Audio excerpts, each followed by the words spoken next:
নমস্কার। ১৩ই জুলাই থেকে শনিদেব বক্রী হতে চলেছেন। সেক্ষেত্রে শনিদেব যখন বক্রী হবেন কোন কোন রাশির উপর কি প্রভাব পড়বে, কি কি ভালো, কি কি খারাপ হতে পারে, সেই সমস্ত কিছু নিয়ে আজকে আলোচনা করব। প্রথমেই আসবো মেষ রাশির প্রসঙ্গে। মেষ রাশির জাতক জাতিকাদের ক্যারিয়ারে একটু প্রবলেম আসতে পারে, কাজের প্রেশার পড়তে পারে, প্রচুর প্রেশারে থাকবেন এবং সিনিয়রদের সাথে একটু মন কষাকষি হওয়ার সম্ভাবনা দেখা যাচ্ছে। কিন্তু যদি কোনো পড়ে থাকা কাজ বা কোনো পেন্ডিং কাজ থাকে, সেই কাজের ওপর একটু বিশেষ নজর দিলে লাভ হওয়ার সম্ভাবনা রয়েছে। মেষ রাশির ক্ষেত্রে উপায় হলো অশ্বত্থ গাছের নিচে মাটির প্রদীপ জ্বালাতে পারেন, নিশ্চয়ই সুফল পাবেন মনস্কামনা জানালে। আসবো বৃষ রাশির প্রসঙ্গে। বৃষ রাশির জাতক জাতিকাদের বিদেশ যাত্রার যোগাযোগ দেখা যাচ্ছে। উচ্চশিক্ষায় কিছু সমস্যা আসতে পারে। উপায় হিসাবে বলবো পিতা এবং বয়োজ্যেষ্ঠ মানুষদের সাথে সম্পর্ক ভালো রাখার চেষ্টা করুন। যদি বিদেশ যাত্রায় সমস্যা এসে থাকে তাহলে শনি মন্ত্র জপ করতে হবে, ওং শাং শনিশ্চরায় নমঃ। আসবো মিথুন রাশির প্রসঙ্গে। এই বক্রী শনি ১৩ই জুলাই থেকে মিথুন রাশির জাতক জাতিকাদের ঋণ, ট্যাক্স, কোর্ট কাচারি মামলায় সাবধান থাকতে হবে। মানসিক সমস্যায় ভুগতে পারেন। আপনার কর্মস্থল থেকে শনিদেব বক্রী হচ্ছে, সেক্ষেত্রে কাজের জন্য আপনাকে ডাবল হার্ড ওয়ার্ক করতে হবে। পরবর্তীকালে আপনার কর্মের ফল আপনি ভালো পাবেন।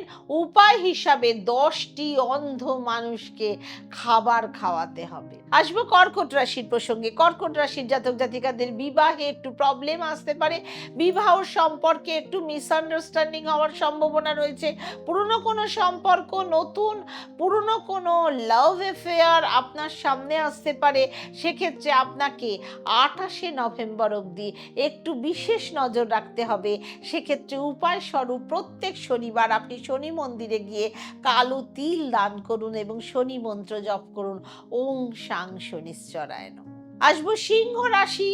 সিংহ রাশিতেই ১৩ই জুলাই শনি বক্রী হওয়ার ফলে কাজের ক্ষেত্রে একটু প্রেশার বাড়তে পারে, শরীর স্বাস্থ্য একটু খারাপ হওয়ার সম্ভাবনা রয়েছে। আপনার কাজ একেবারে সাকসেসফুল হবে না। সেক্ষেত্রে উপায় হিসাবে শনি মন্দিরে গিয়ে সর্ষের তেল দিয়ে প্রদীপ জ্বালান এবং গরিব মানুষদের কালো জিনিস দান করুন। কন্যা রাশি। এই বক্রী শনির ফলে কন্যা রাশির জাতক জাতিকাদের লাভ লাইফে একটু প্রবলেম হওয়ার সম্ভাবনা রয়েছে এবং বাচ্চাদের দায়িত্ব নিতে হতে পারে, দায়িত্ব বাড়তে পারে, মানে কাজের রুচি বাড়তে পারে। কন্যা রাশির জাতক জাতিকাদের মুখের ওপর কন্ট্রোল রাখতে হবে। উপায় হিসাবে বলবো একটা বাঁশি নিতে হবে, তার মধ্যে দেশি গুড় ভরে ঘাসে অথবা অশ্বত্থ গাছের নিচে পুঁতে দিতে হবে। তুলা রাশি। ঘরে পরিবারের মধ্যে পুরনো জিনিস নিয়ে একটু ঝুট ঝামেলা হওয়ার সম্ভাবনা রয়েছে। যদি আপনারা কোনো বড় দোকান বা গাড়ি বা বাড়ি যে কোনো বড় অ্যাসেট পারচেস করতে চান তাহলে একটু সময় নিয়ে ভাবনা চিন্তা করে পারচেস করুন। 28শে নভেম্বরের পরে যদি আপনি পারচেস করতে চান তাহলে আপনার জন্য বিশেষ শুভ হবে। এবার আসবো বৃশ্চিক রাশির প্রসঙ্গে।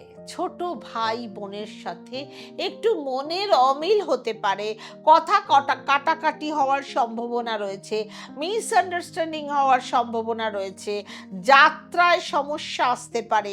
সেক্ষেত্রে একটু বুঝে শুনে রাস্তাঘাটে চলাফেরা করতে হবে, দেখে শুনে গাড়ি ড্রাইভিং করতে হবে। উপায় হিসাবে অন্ধ মানুষদের খাবার খাওয়ান এবং গরিবদের যথাসাধ্য সাহায্য করুন। আসবো ধনু রাশির প্রসঙ্গে। ধনু রাশির জাতক জাতিকাদের এই বক্রী শনি ১৩ই জুলাই থেকে আর্থিক কোনো কাজের ক্ষেত্রে বুঝে শুনে ডিসিশন নিতে হবে। কোনো জায়গায় ইনভেস্টমেন্ট করার জন্য একটু সময় নিতে হবে, কিন্তু কোনো পুরনো কাজ করে আপনি লাভ পেতে পারেন। যদি আপনি আপনার কোনো পুরনো কাজ বা পড়ে থাকা কাজ, পেন্ডিং কাজ করেন, সেই কাজ থেকে আপনার অনেক প্রফিট আসতে পারে। উপায় হিসাবে বলবো কোনো মজদুর মানুষকে সিঙ্গারা, চপ এইসব খাওয়াতে পারেন শনিবার দিন। মকর রাশি, মকর রাশিতে শনির এই বক্রি হওয়া এই ব্যক্তির উন্নতির দিকে শুধরাবে এবং দৃষ্টি খুলে যাবে। জীবনের গতিপথ খুব ধীরে চলবে, কিন্তু যদি মন থেকে কাজ করেন তাহলে আস্তে আস্তে আপনার জীবনের গতিবেগ বেড়ে যাবে। এক্ষেত্রে মকর রাশির জাতক জাতিকারা একদমই ভয় পেয়ে যাবেন না।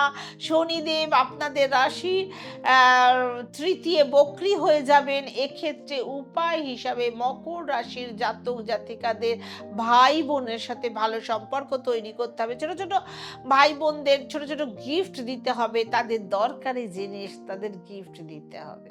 কুম্ভ রাশি, কুম্ভ রাশির জাতক জাতিকাদের পুরনো শত্রু, লুকানো শত্রু এবার সামনে আসতে পারে, অ্যাক্টিভ হয়ে যেতে পারে। আপনাকে মেন্টাল স্ট্রেস এবং একাকিত্বে আপনি ভুগতে পারেন। ধ্যান সাধনা, মেডিটেশন এইসবে আপনার উপকার হতে পারে। কুম্ভ রাশির জাতক জাতিকাদের টাকা পয়সার উপর, ধন দৌলতের উপর একটু বিশেষ নজর রাখতে হবে। কোনো অনলাইন ফ্রড হওয়ার সম্ভাবনা রয়েছে। উপায় হিসাবে পরিবারকে কোনো ট্রিট দিন, কোথাও খেতে নিয়ে যান, তাদের সাথে সময় কাটান। আসবো মীন রাশির প্রসঙ্গে। বন্ধুদের মধ্যে একটু সমস্যা দেখা যেতে পারে। স্পেশাল নেটওয়ার্ক অথবা গ্রুপের মধ্যে দিয়ে আপনার কোনো সম্পর্ক তৈরি হতে পারে এবং এর সাথে সাথে পুরনো বন্ধুরা জীবনে ফিরে আসতে পারে। শনিদেব আপনার লগ্ন থেকে বক্রি হচ্ছে, সেক্ষেত্রে আপনার একটু টেনশন, ডিপ্রেশন, হেডেক, অ্যাংজাইটি হওয়ার সম্ভাবনা রয়েছে। উপায় হিসাবে শনিদেবের মন্ত্র পাঠ করতে হবে। আরো 5টা উপায় বলছি। আপনাদের জানিয়ে রাখবো যে শনিদেবকে অ্যাক্টিভ করার যে কোনো ব্যক্তি যে কোনো সময় এই উপায়গুলো করতে পারেন। 1 নাম্বার, সবার প্রথমেই বলবো শনিদেবের মন্ত্র পাঠ করতে হবে 108 বার প্রত্যেক দিন বা শনিবার করে করবেন।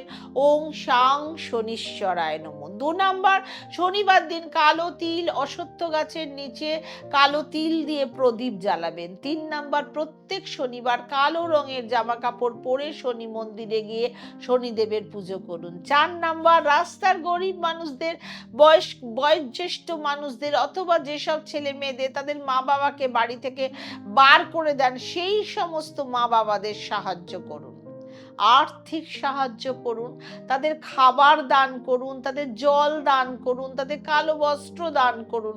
5 নম্বর, একদম নিচু স্তরের ব্যক্তিদের যতটা পারবেন সেবা করুন, কুকুরের সেবা করুন। অবশ্যই শনিদেব আপনার মঙ্গল ঘটাবে এবং এই বক্রি প্রভাব আপনার জীবনে অনেক কম হয়ে যাবে। সুখে থাকুন, ভালো থাকুন আর সব সময় সুখের চাকায় সাথে থাকুন। লাইক, কমেন্ট, শেয়ার করতে একদম ভুলবেন না ভিডিওটা। ওম শান্তি।